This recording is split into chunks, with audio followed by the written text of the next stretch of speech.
right, so the worst part of the homicide process to me, was the absolute feeling of helplessness. This is not a paid endorsement, but I am a brand ambassador for Heckler and Koch for a reason.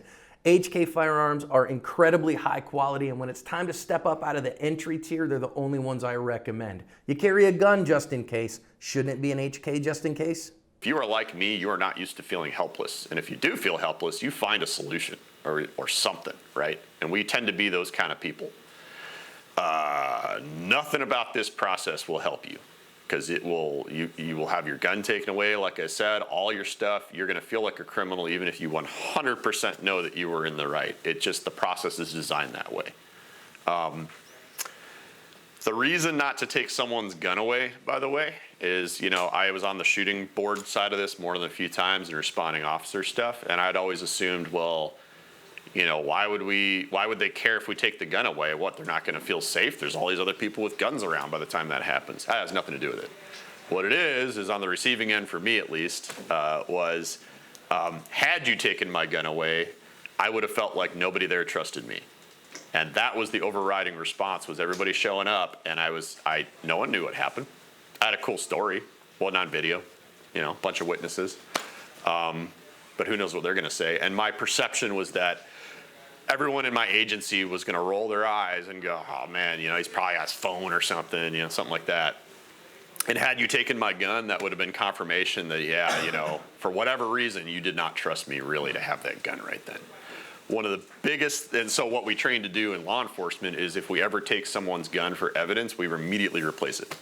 You take your gun out of your holster as a responding officer, take that person's gun, hey, I got to take this for evidence, here's my gun. Keep it. And you go put that someplace. You guys are probably not going to have that option, but anything close to that you can do, the next day, drop a gun off for that person and be like, hey man, I'll get it back eventually, but until further notice, here's my gun, right? That is a huge mental support to somebody who's been through something like this. Any demonstration of support like that. Another one for me was the next day I had to go UA and, do a drug analysis, blah, blah, blah. Common. Problem was I had to drive there, and there's a couple ways to handle that. You might think that showing up and being like, I'll drive, would be a kind thing to do, but that's that same thing, right? It was easy for me to interpret that at that moment as that person does not trust me to drive. And so one of the best things somebody did was say, hey man, here's the keys. If you want me to drive, let me know, but otherwise, yeah, let's go. And just the act of handing me a set of keys the next day was huge. It was like, oh, all right. I didn't F up. This person knows I didn't F up. This is big. Physical and emotional isolation, obviously through the whole homicide process, you are separated from everybody, and you are going to spend a lot of time in your own head. And if you are like me and you overthink things, and if you're here, you probably do, that is its own hell. So prepare for that right now, and I'll talk about how to do that in a few slides. But think about that. You will have absolutely no information about what's going on. You'll be the last to know everything, and you'll kind of piece it together from the questions they're asking you. But if you're like me and you like information, again, helplessness is not good. If you're on the other end of this, the best thing you can do is give people information. Do not ever try to protect someone who has been through this by withholding information from them. Just don't. Let them handle that.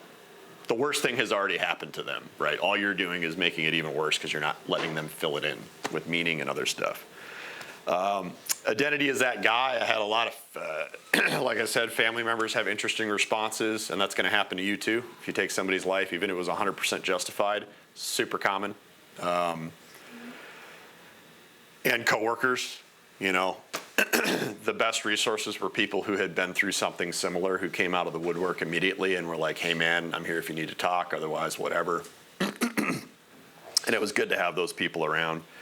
A lot of conflicting emotions. I was relieved that I didn't die and I didn't have to shoot anyone and blah, blah, blah, but guilt, it was a lot of simultaneous conflicting emotions going on and exhaustion. Initial lack of meaning, and that is a huge thing for this. Afterwards, pretty much your and again, this is common from me sitting through a lot of shooting boards and being officer advocates for other people, not just my story, but your brain is going to try to piece together some meaning from this. It's pretty much built to. If you put people in hopeless situations and they survive, they tend to come out of that and try to find some meaning for themselves, which is good. It's part of the healing process.